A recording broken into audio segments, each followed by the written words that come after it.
4:30 in the morning. The South China Sea, 12 miles off the coast of Second Thomas Shoal.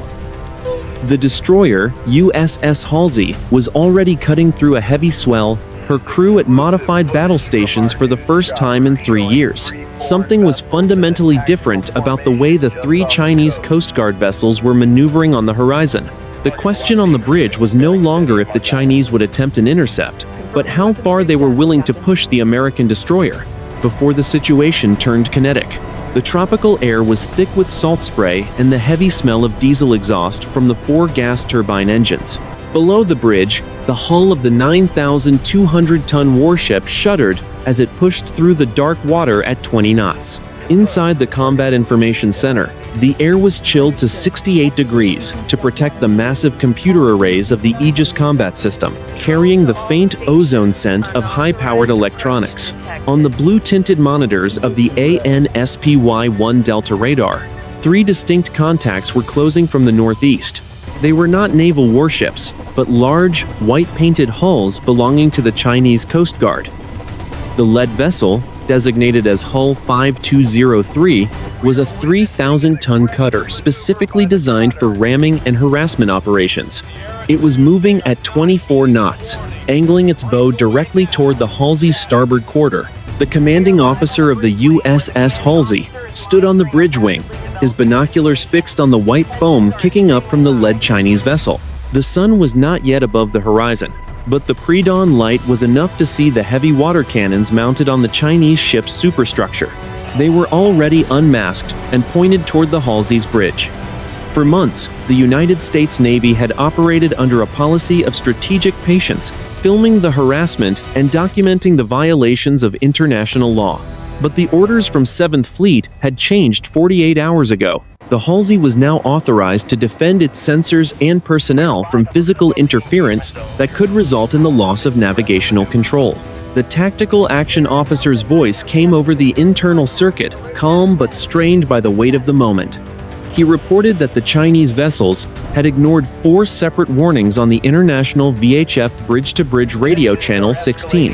The lead ship was now 300 yards away and closing. On the Halsey's deck, the crew of the Mark 38 25mm chain gun stood ready, their eyes locked on the approaching white hull. The atmosphere on the bridge was a mix of intense discipline and the raw electricity of an impending collision. The helmsman held the wheel, with white-knuckled intensity, waiting for the command to maneuver.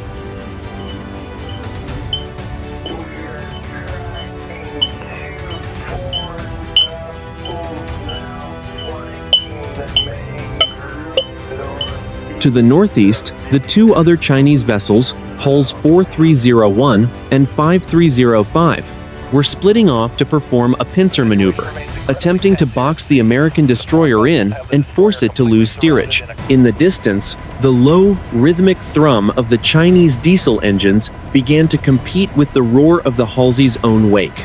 The lead cutter, 5203, began to strobe its high-intensity searchlights, a blinding white pulse designed to disorient the American bridge crew. Then, a new sound began, a high-pitched, mechanical whine. It was the sound of the Chinese high-pressure pumps engaging. A split second later, a massive column of seawater erupted from the bow of the Chinese cutter. The water cannon was not aimed at the hull, it was aimed high, arcs of pressurized liquid reaching out like a physical arm to strike the Halsey's upper decks.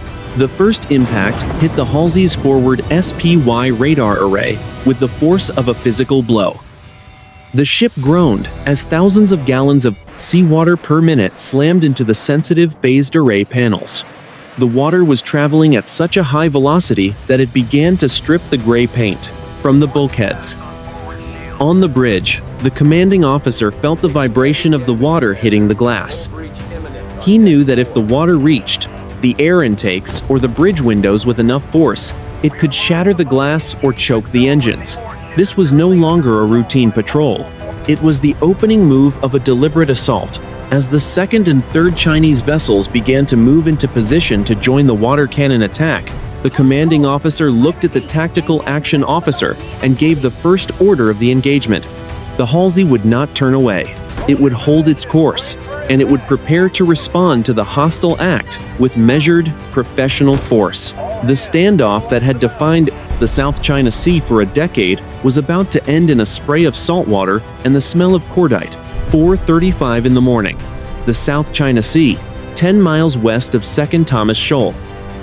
The tactical situation surrounding the U.S.S. Halsey was a textbook example of the gray zone strategy, a method of maritime coercion designed to achieve strategic goals without triggering a full-scale kinetic war. For over a decade, the Chinese Coast Guard had utilized massive, reinforced hulls to bully smaller regional neighbors. But today, they were applying those same tactics against a frontline United States Navy destroyer. The three Chinese vessels were positioned in a standard wolf-pack formation, designed to limit the Halsey's maneuverability and force a collision that could be blamed on American navigation. The lead aggressor, Chinese Coast Guard hull 5203, was a Shoal-class cutter displacing over 3,000 tons. This vessel was specifically built with a reinforced bow for ramming operations and carried dual high-capacity water cannons capable of stripping paint and shattering glass at a range of 100 meters. Behind it, two smaller Type 056 corvettes, modified for Coast Guard service, moved at 22 knots to maintain the pincer. These ships were not merely patrolling, they were executing a coordinated maneuver to drive the Halsey away from the disputed reef. On the bridge of the Halsey, the air was heavy, with the sterile smell of recycled oxygen and the sharp, metallic scent of heated electronics. The crew worked in a focused silence, broken only by the rhythmic chirping of the navigation alarms and the low, constant hum of the ship's electrical grid. Every movement was disciplined, a result of thousands of hours of training for this specific moment of high seas tension. The tactical action officer in the Combat Information Center monitored the three-dimensional air and surface picture provided by the ANSPY-1 radar. Despite the heavy deluge of seawater currently striking the forward radar faces, the Aegis combat system continued to track 34 separate contacts in the immediate area. The computer processors calculated the closing speeds and predicted impact points with mathematical precision, providing the commanding officer with a clear picture of the encroaching threat. The rules of engagement for the 7th Fleet had been significantly clarified in the weeks leading up to this deployment. Under the new standing, Rules of Engagement for Indo-Pacific Command, any attempt to physically disable a United States vessel's primary sensors or propulsion was now classified as a hostile act. The use of high-pressure water cannons against a ship's bridge or radar arrays was no longer considered mere harassment. It was a direct assault on the ship's ability to defend itself. The Halsey's defensive posture was centered on its Mark 41 vertical launch system and its primary 5-inch gun, but the immediate response was governed by the principle of proportional force. The destroyer's crew had already activated the long-range acoustic device, sending a focused beam of painful, high-frequency sound toward the bridge of the Chinese cutter. This was the first step in a pre-planned escalation ladder, intended to force the Chinese vessels to break off their approach without the use of lethal ammunition. As the Chinese cutter 5203 continued to dump thousands of gallons of seawater onto the Halsey superstructure, the American destroyer's speed was increased to 28 knots. The 4 gas turbine engines roared into life, vibrating the entire deck of the ship as 80,000 horsepower pushed the vessel through the surging waves. The commanding officer knew that maintaining speed was his best defense against a ramming attempt, but the high-velocity water was beginning to obscure the bridge windows entirely. Communication between the bridge and the engine room was constant. The engineering duty officer reported that the salt spray was being successfully filtered by the intake separators, but the external temperatures of the hull were rising as the ship pushed harder against the sea. The salt air outside was a chaotic swirl of white foam and dark water, illuminated by the flickering strobes of the Chinese searchlights. The specific objective of the Halsey was to maintain a presence within 12 nautical miles of the shoal, asserting the right of innocent passage under international law. To turn away now would be to concede the waterway to Chinese control. The tactical context was no longer about a single ship. It was about the credibility of the United States Navy in the most contested waters on the planet. Every sailor on the bridge was aware of the stakes. The quartermaster of the watch adjusted the digital chart, noting their position at latitude 9 degrees 44 minutes north and longitude 115 degrees 51 minutes east. They were exactly 4 miles from the center of the shoal, and the Chinese vessels were only 150 yards away, their massive white hulls looming like ghosts in the pre-dawn mist. The escalation was reaching its breaking point. 4:40 in the morning. The South China Sea, 4 miles west of the disputed reef. The Chinese Coast Guard cutter 5203 suddenly increased speed, its reinforced bow carving a massive white furrow through the dark water as it closed the distance to 50 meters. This was no longer a shadow operation. The 3,000-ton vessel was now maneuvering aggressively to cross the Halsey's bow, a high-stakes game of maritime chicken designed to force the American destroyer to kill its engines, or risk a catastrophic collision. The roar of the ocean was drowned out by the mechanical scream of the Chinese high-pressure pumps. 2 massive water cannons, mounted on the forward superstructure of the 5203, swiveled in unison and locked onto the Halsey's bridge. A split second later, twin columns of seawater, pressurized to over 300 pounds per square inch, slammed into the destroyer's upper works. The impact sounded like a continuous series of sledgehammer blows against the steel hull. The air around the Halsey's bridge vanished, replaced by a violent, blinding whiteout of atomized salt water.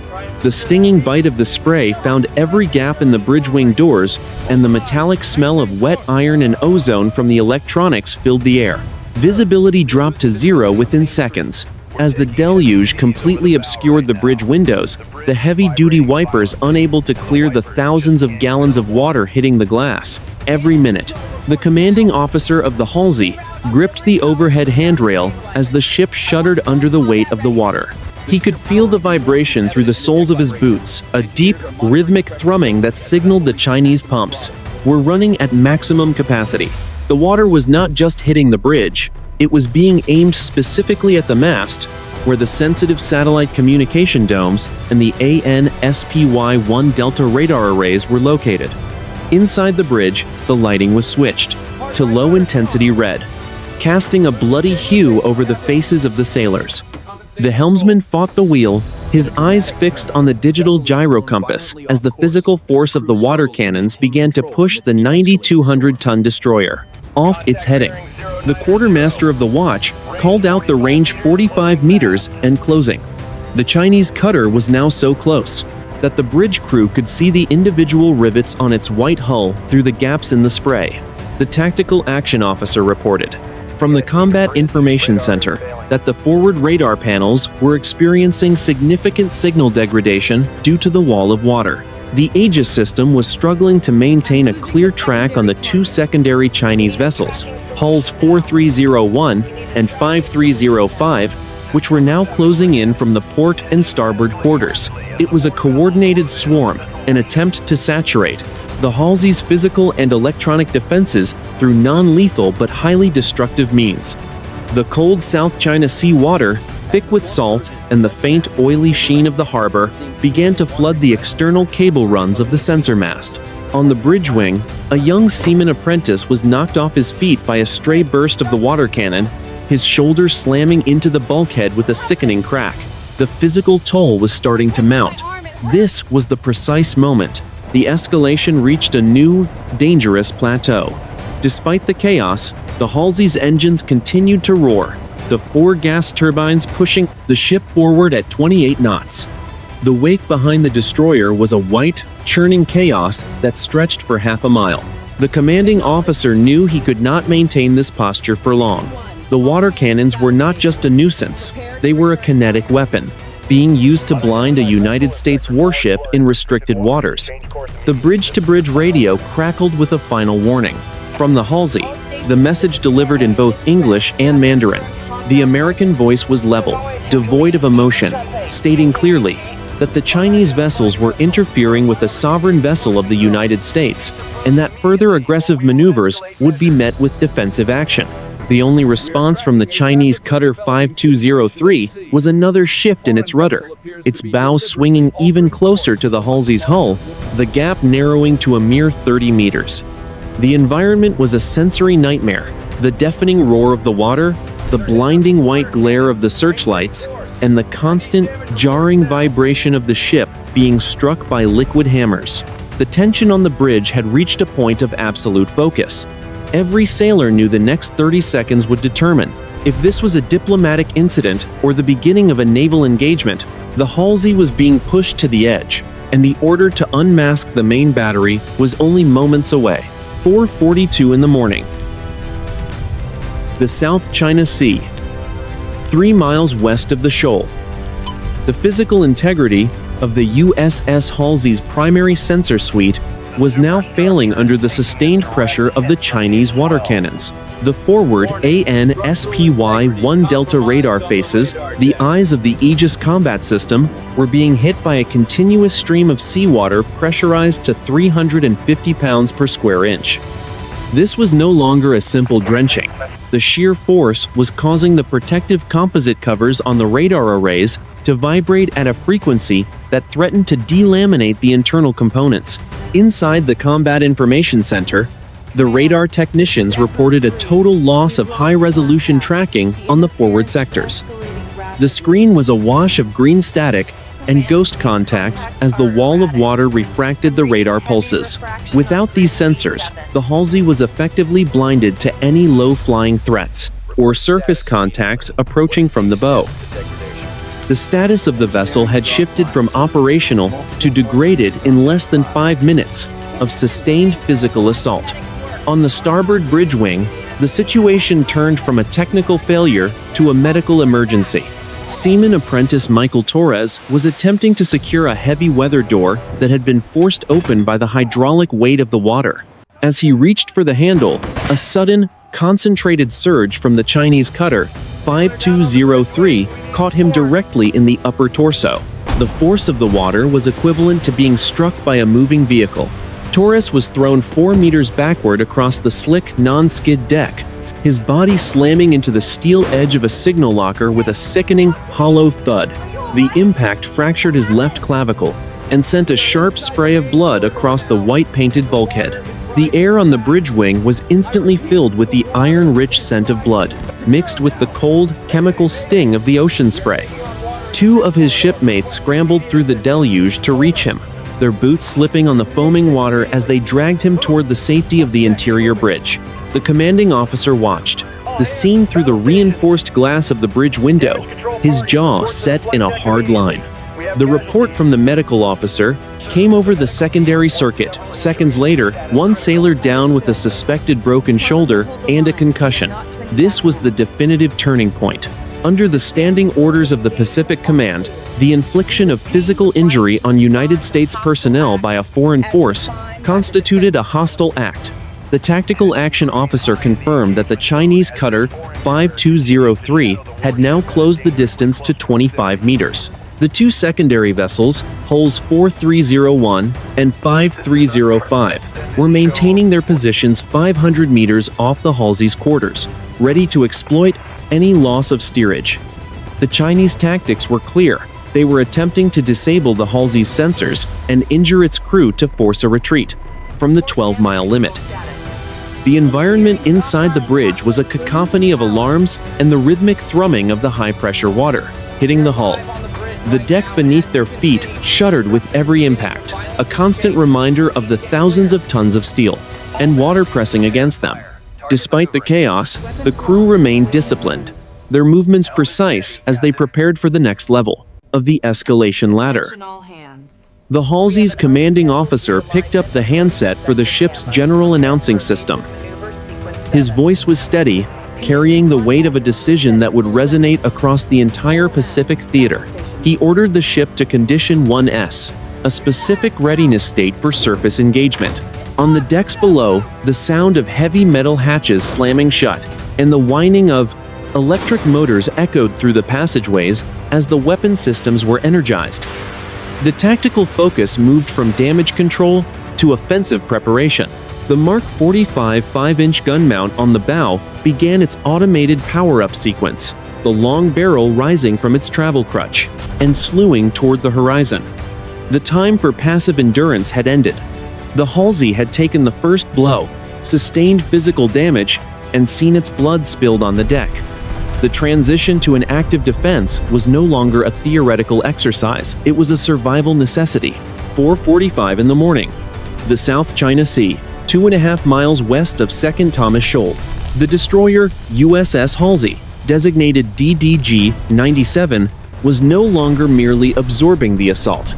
Every system on the 9,200-ton warship was now vibrating with the hum of high-voltage power.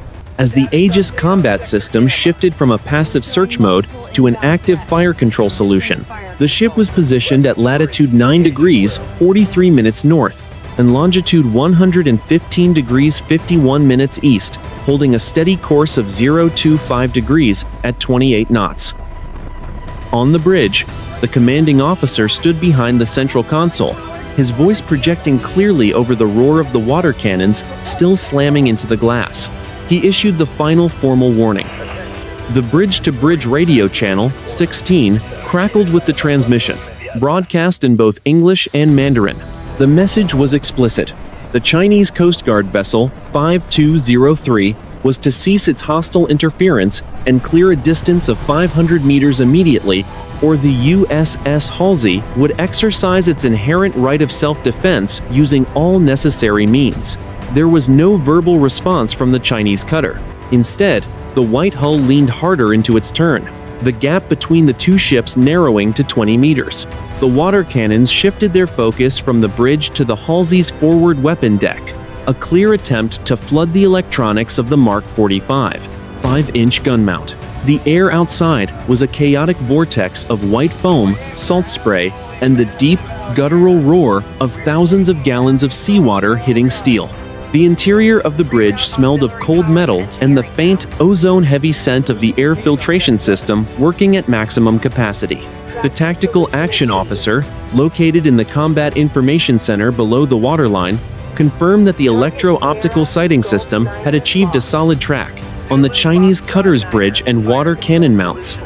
The data was being fed directly into the fire control computers, bypassing the degraded radar panels, by using high-definition thermal imaging. The Halsey's crew moved with the fluid, practiced efficiency of a professional elite.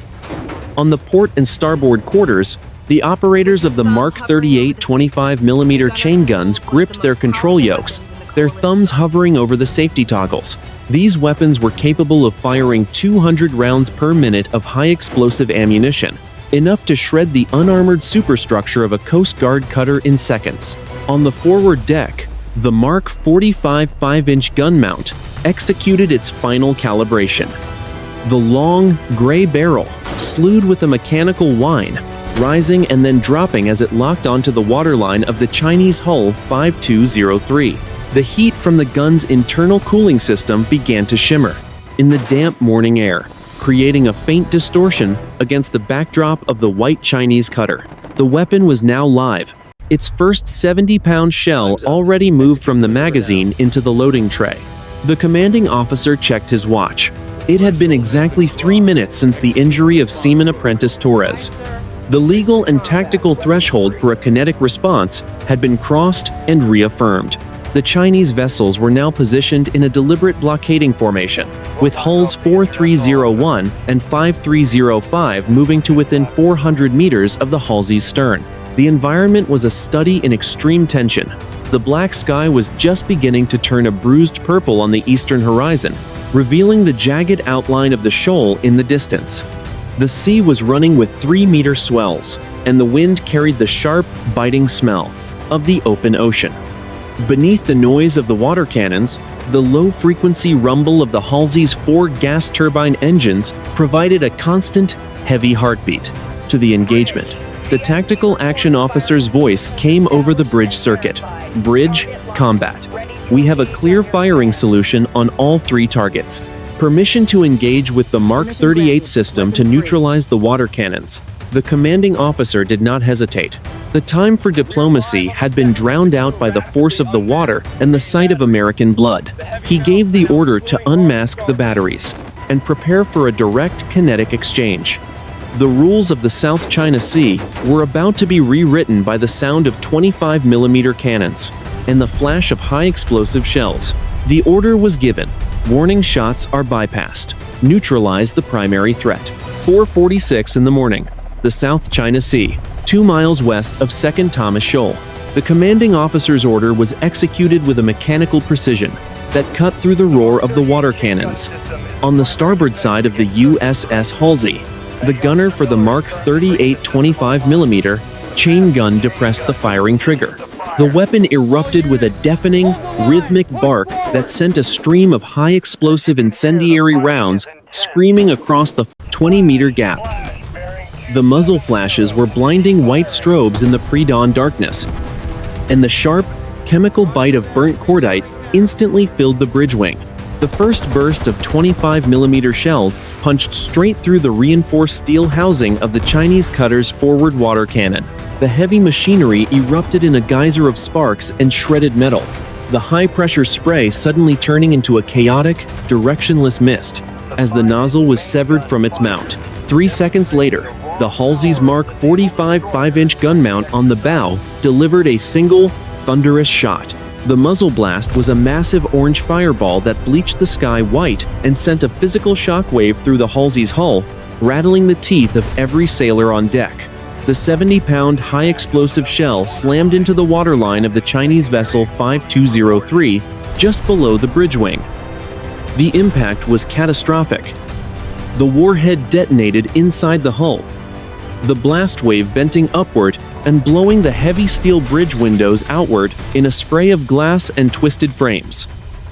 A massive column of black smoke and orange flame boiled out of the jagged hole in the white hull, and the Chinese cutter's forward progress stopped instantly as the impact drove the bow down into a 3-meter swell. The Chinese vessel 5203 reacted with a violent, uncontrolled lurch to port, its engines screaming as the bridge crew desperately tried to steer away from the American destroyer. But the damage to the steering gear was already done. The cutter began to list heavily to the right, its once pristine white paint blackened and scorched by the internal fires. The second water cannon, still attempting to fire, sputtered and died as the primary power cables were severed by the chain gun fire. The crew of the Chinese ship could be seen scrambling across the tilted deck, their searchlights flickering and failing as the vessel lost primary electrical power. Thick, oily black smoke rose from the wreckage of the Chinese bridge, drifting across the water and mixing any ×6 with the smell of salt and diesel. The roar of the water cannons was replaced by the low, guttering sound of secondary explosions inside the Chinese hull. The U.S.S. Halsey continued to surge forward at 28 knots, her wake a churning white path that cut through the debris field of shredded metal and floating life rings. The lead aggressor was neutralized, left dead in the water and burning as the 2 remaining Chinese vessels began to scatter in panic. The tactical situation shifted in a heartbeat. The 2 secondary vessels, hulls 4301 and 5305, immediately cut their engines and turned away from the Halsey's stern, their radar signatures showing a frantic attempt to create distance. The pincer maneuver had collapsed. The air around the Halsey was now thick with the heavy scent of burnt powder and the intense heat radiating from the Mark 45 gun barrel. Inside the Combat Information Center, the Tactical Action Officer reported that the Chinese Cutter 5203 was settling by the bow with a visible list of 15 degrees. The Aegis system remained locked on the remaining 2 targets, but neither vessel showed any sign of returning fire. They had witnessed the overwhelming disparity in firepower between a Coast Guard cutter and a guided missile destroyer prepared for war. The gray zone tactics of harassment had been met with the cold reality of a superior kinetic response. The commanding officer watched through his binoculars as the Chinese crews began to deploy life rafts. He ordered the ship to maintain its heading but reduce speed to 15 knots to assess the structural integrity of his own vessel. The forward radar panels were still slick with seawater, but the signal was slowly returning as the deluge stopped. The bridge was silent now, the only sound the rhythmic clicking of the cooling metal on the main gun. The environment was a scene of industrial violence. The bruised sky was growing lighter, casting a cold, gray light over the burning Chinese hull. The water around the reef was littered with debris, and the smell of the sea was almost entirely masked by the stench of burning rubber and scorched steel. The Halsey had held its ground, but the engagement was not over. The two remaining Chinese ships were already broadcasting frantic, high-priority distress signals back to their regional headquarters at Subic Bay and Hainan Island. The transition from a localized skirmish to a potential international crisis was happening in real time. Every data point of the engagement, from the first water cannon burst to the final 5-inch shell impact, was being transmitted via satellite to Indo-Pacific Command in Hawaii. The U.S.S. Halsey stood alone in the center of the Shoal, a 9,200-ton statement of American resolve. Surrounded by the smoke of a conflict that had just moved from the shadows into the light. 4:50 in the morning. 2 miles west of 2nd Thomas Shoal. The two remaining Chinese Coast Guard vessels, hulls 4301 and 5305, did not retreat into the darkness as expected. Instead, they executed a sudden, synchronized turn, their diesel engines screaming as they pushed toward 30 knots. Seeing their lead vessel burning and settling in the water, the Chinese captains appeared to have abandoned the gray zone playbook for a desperate, final pincer ramming maneuver. They were coming in from the port and starboard quarters of the U.S.S. Halsey, aiming directly for the destroyer's vulnerable steering gear and propeller shafts. Inside the Combat Information Center, the tactical action officer called out the ranges with cold, clinical precision. The targets were closing at a combined speed of over 50 knots. Defensive maneuvers. On the bridge, the commanding officer felt the deck vibrate. As the 4 gas turbine engines surged to maximum power, 80,000 horsepower, pushing the 9,200-ton warship forward in a desperate bid to outrun the closing pincer. The smell of hot lubricating oil and high-octane fuel began to seep into the ventilation system. As the engineering plant was pushed to its absolute red line, the environment was a chaotic blur of motion and sound.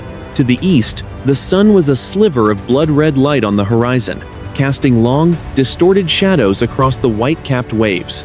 The air was a thick soup of salt spray, black smoke from the sinking 5203, and the acrid, stinging scent of burnt propellant from the Halsey's previous salvo. The destroyer was leaning hard into a 10-degree turn to starboard. Her wake, a massive, foaming arc of white water that threatened to swamp any small craft in its path. The trigger was squeezed for the second time that morning. The aft-mounted Mark 38 25mm chain gun on the port quarter erupted, sending a stream of white-hot tracer rounds into the dark. The sound was a rapid-fire hammering that vibrated through the bulkheads and into the bones of the crew. The gunner walked the fire across the water, the rounds skipping off the surface before finding the hull of the Chinese vessel 4301. The white paint of the Chinese ship was shredded instantly, replaced by a row of jagged, glowing holes as the high-explosive incendiary rounds chewed through the thin steel of the superstructure. The warhead of a 70-pound shell from the Halsey's main gun punched clean through the forward engine room of hull 4301, detonating against the massive diesel blocks. The result was an immediate, violent rupture.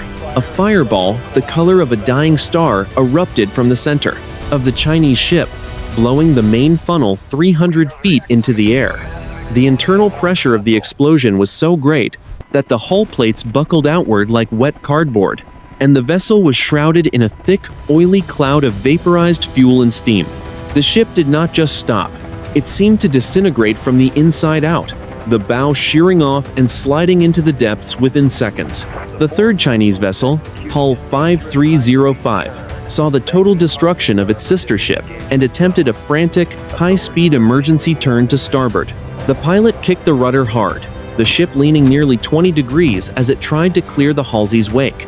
but the American destroyer's fire control was too fast. The close-in weapon system on the Halsey's aft deck, a 20mm Gatling gun, whirred into life with a sound like a giant mechanical saw, cutting through bone.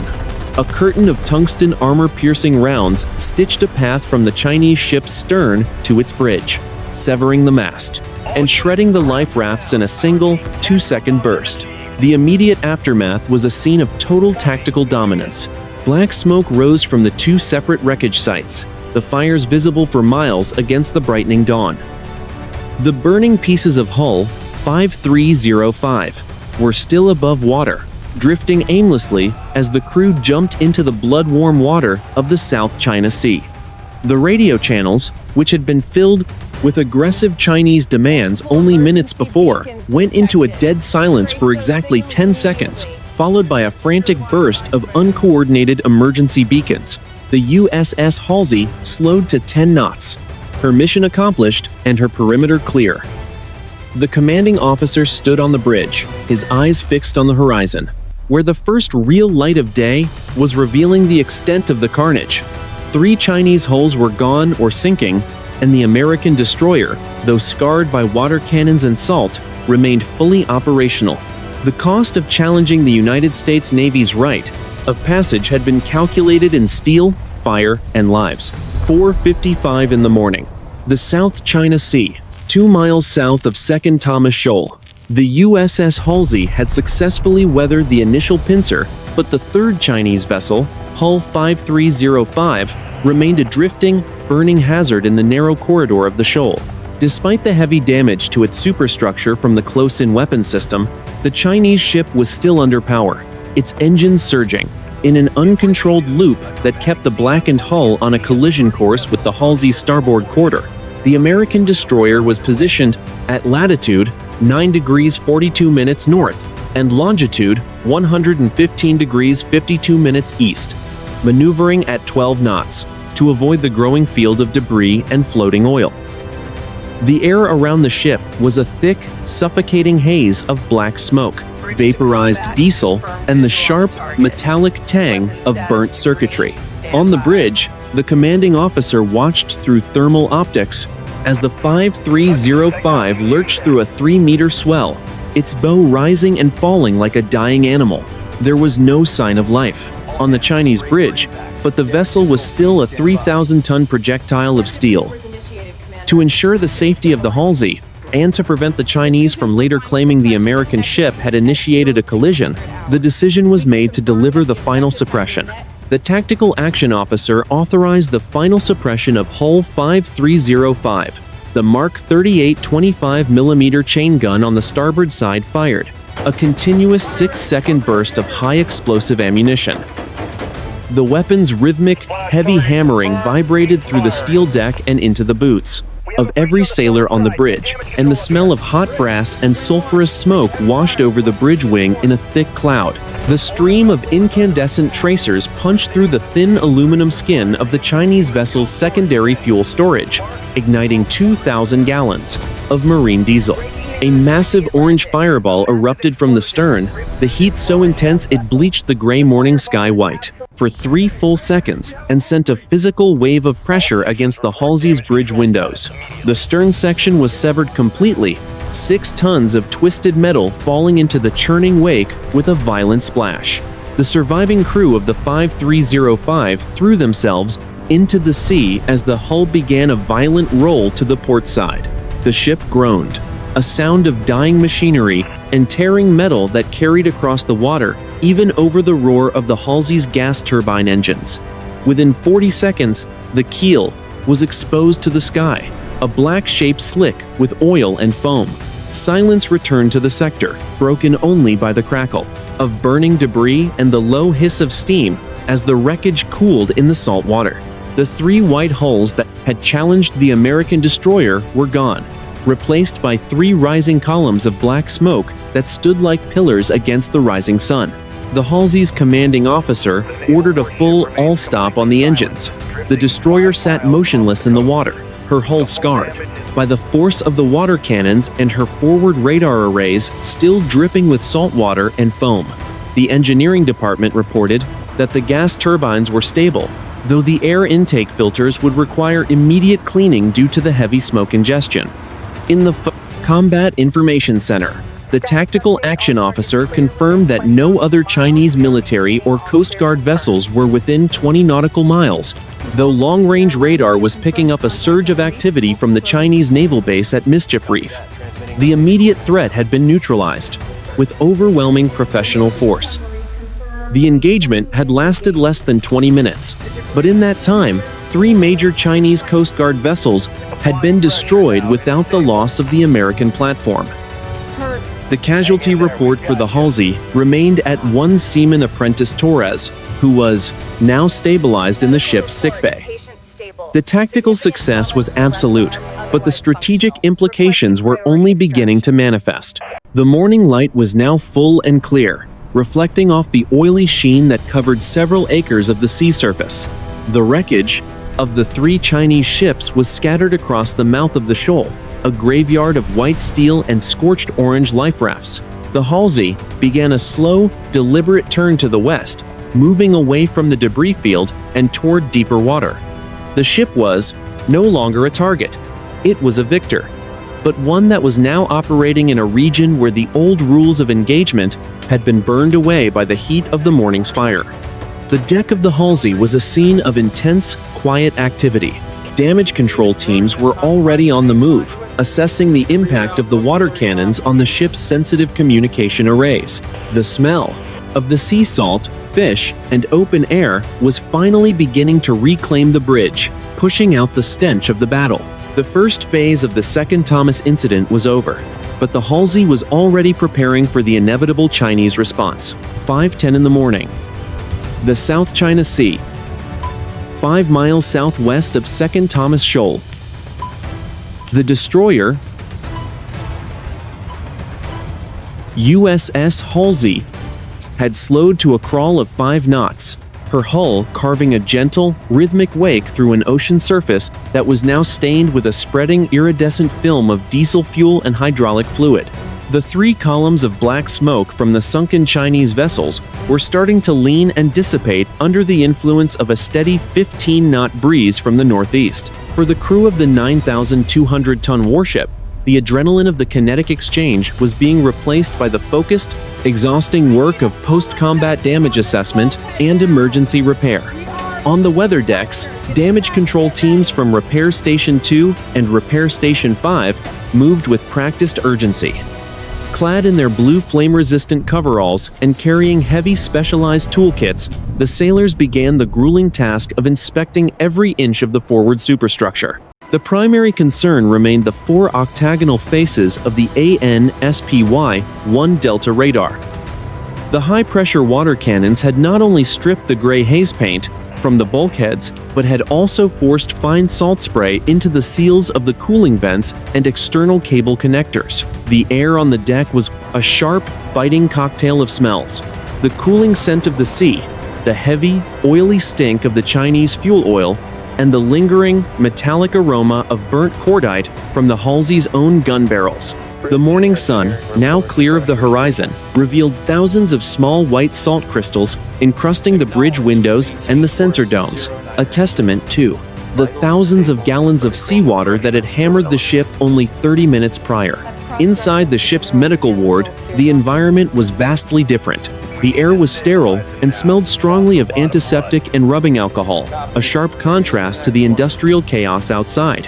Seaman Apprentice Michael Torres lay on a stainless steel gurney, his left shoulder heavily bandaged and immobilized by a professional-grade sling.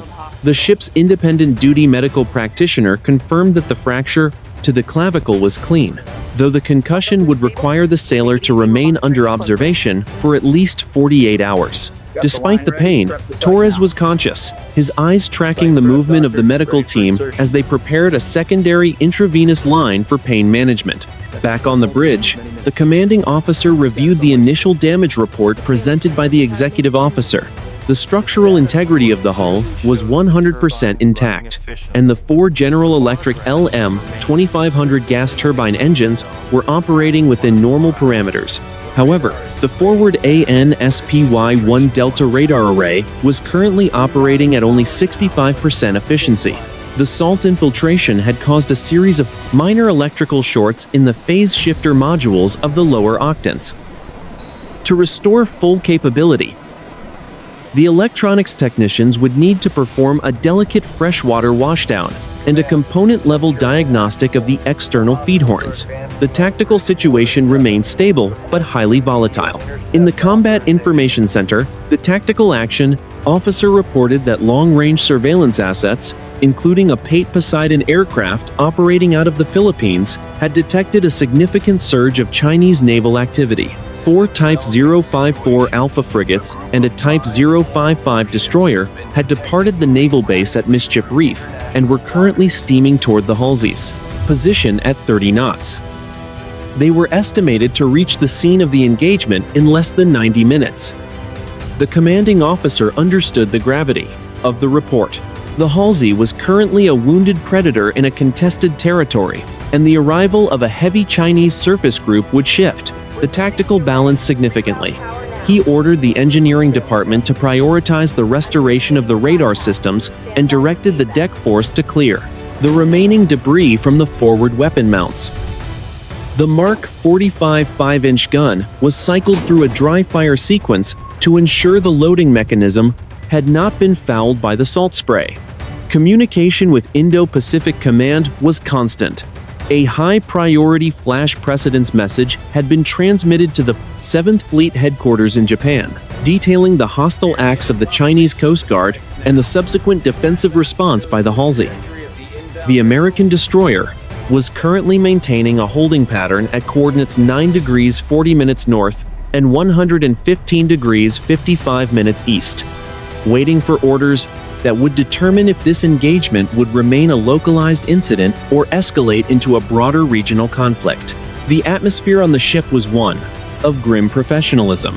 There were no cheers for the 3 destroyed vessels, only the quiet, rhythmic sounds of sailors working to ensure their ship was ready for whatever came over the horizon next. The Halsey had proven it could bite, but the crew knew that the true test of their endurance and the ship's advanced systems was likely still ahead of them in the heat of the approaching tropical afternoon. 6 in the evening in Washington, District of Columbia. The National Military Command Center inside the Pentagon was already at a fever pitch of activity, as the digital data from the destroyer U.S.S. Halsey arrived via secure satellite link. The engagement off 2nd Thomas Shoal, which had occurred at 6 in the morning local time, was being replayed in high definition on the massive displays of the Situation Room. The imagery, captured by the Halsey's electro-optical sensors and a hovering Poseidon maritime patrol aircraft, showed the clinical precision of the American response.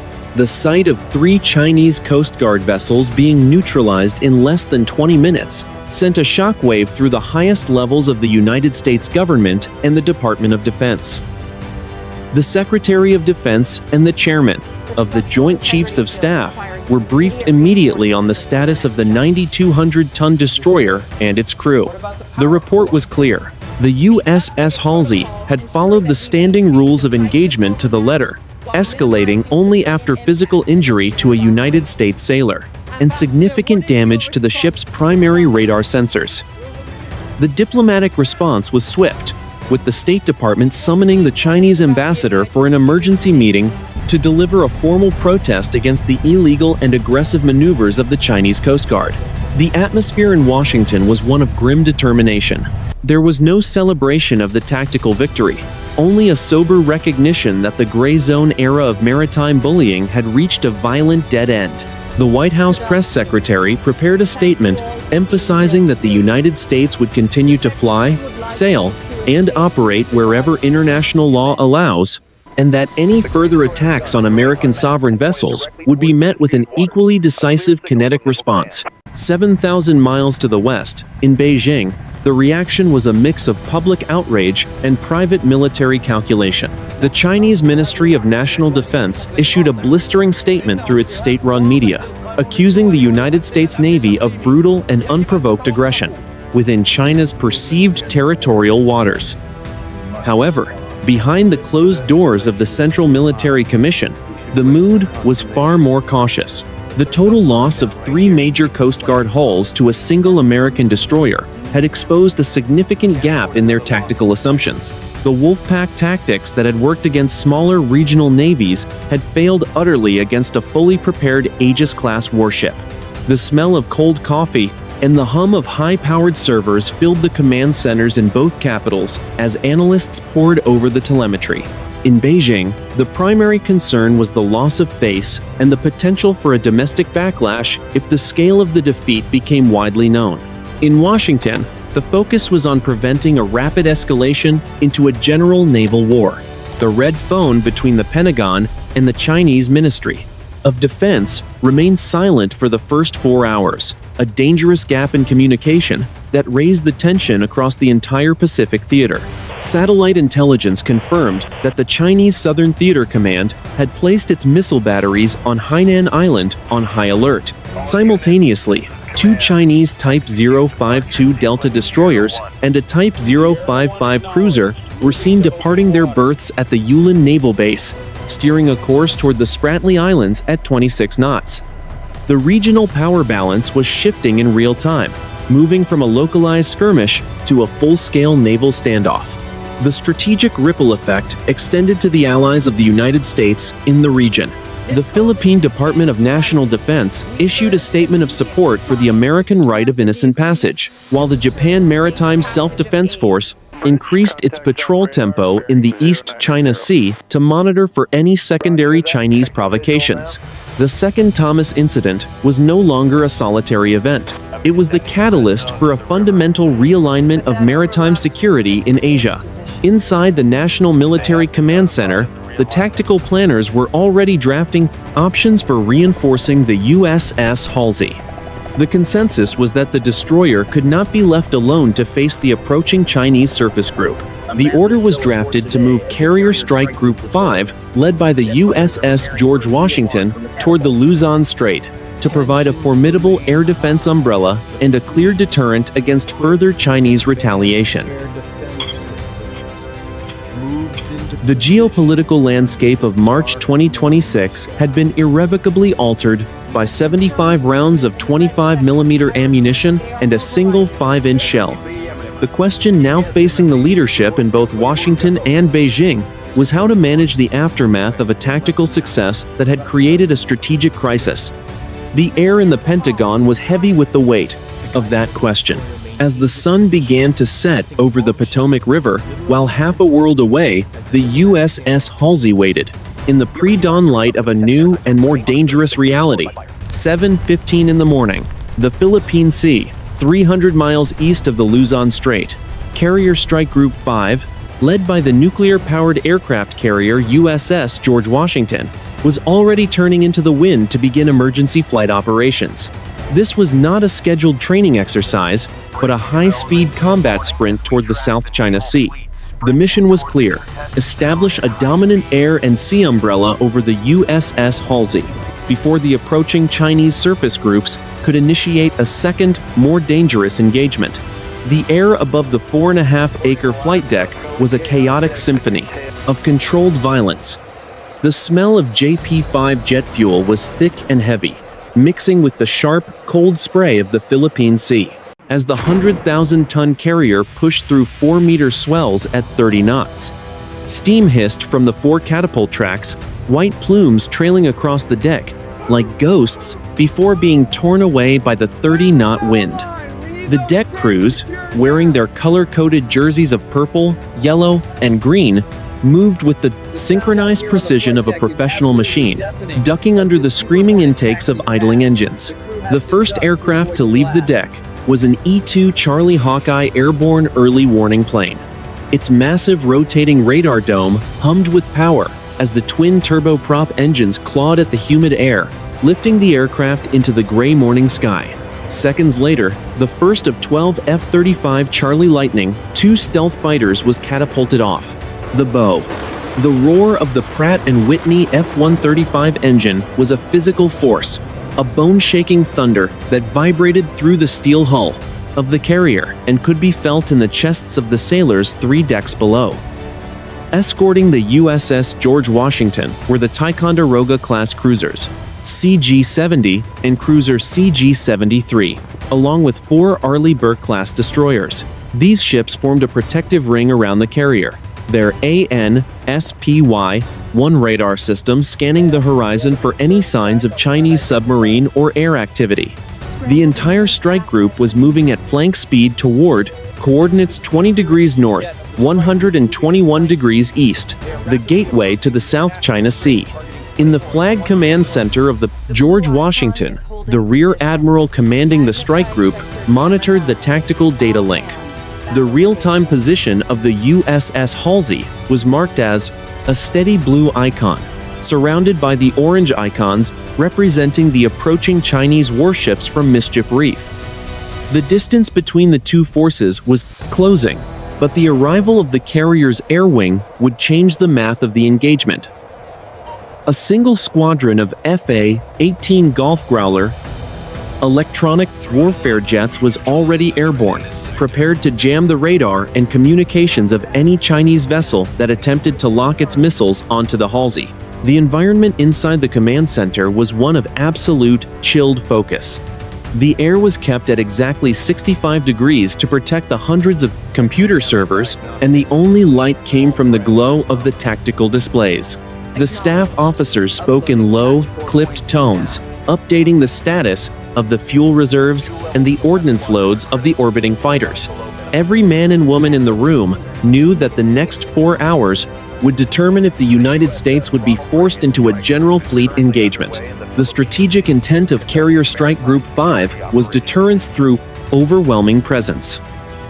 By moving a full carrier wing into the Luzon Strait, Indo-Pacific Command was signaling that the U.S.S. Halsey was no longer an isolated target. Any Chinese attempt to avenge their lost Coast Guard cutters would require them to fly through a wall of American stealth fighters and face the long-range cruise missiles of the strike group's escorting cruisers. On the flight deck, the pace did not slacken. Another wave of FA-18E Super Hornets was being moved onto the catapults, their wings loaded with AIM-120 advanced medium-range air-to-air missiles and AGM-84 Harpoon anti-ship missiles. The heat shimmering off the deck created a distorted, liquid horizon where the blue of the sea met the pale gray of the sky. The sound was a constant, overlapping scream of jet turbines that drowned out everything else. The Carrier Strike Group represented the ultimate expression of American naval power, a mobile, sovereign piece of United States territory moving at the speed of a freight train toward the center of the crisis. As the sun rose higher over the Philippine Sea, the shadow of the George Washington grew longer, reaching out toward the west. The command message being sent to Beijing was silent but unmistakable. The rules of the South China Sea had been defended by a single destroyer, and they would now be enforced by the full weight of the 7th Fleet. The U.S.S. Halsey, currently 500 miles to the southwest, was no longer alone. The electronic eyes of the Hawkeye were already painting the skies over 2nd Thomas Shoal, and the first pair of F-35 fighters was only 45 minutes away from establishing a combat air patrol over the scarred destroyer. The regional response was in motion, and the tactical window for a Chinese counterstrike was closing with every revolution of the George Washington's massive propellers. 1800 hours. Subic Bay, Republic of the Philippines. The destroyer, U.S.S. Halsey, moved slowly past the outer breakwater, her scarred hull casting a long, jagged shadow over the glass-calm water of the harbor. The ship was returning to port after 19 days of continuous high-intensity operations. But she did not look like the pristine vessel that had departed Pearl Harbor months earlier.